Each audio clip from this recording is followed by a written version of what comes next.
પણ ભગવાન દ્વારકાધીશને આપણે પ્રાર્થના કરી કે આત્મા છે એને મોક્ષ કરી દઈએ.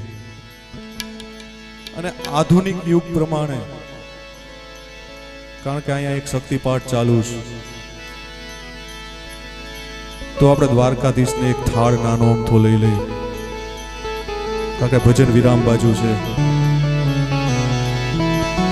કાકા નવા યુગનો નવો થાળ છે.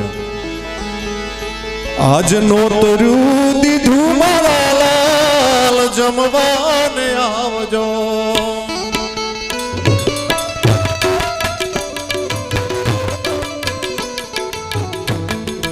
નોતર્યું દીધું મારા લાલ, જમવાને આવજો.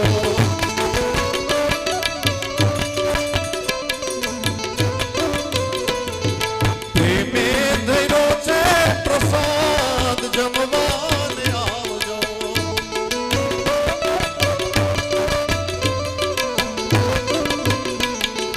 નોતર્યું દીધું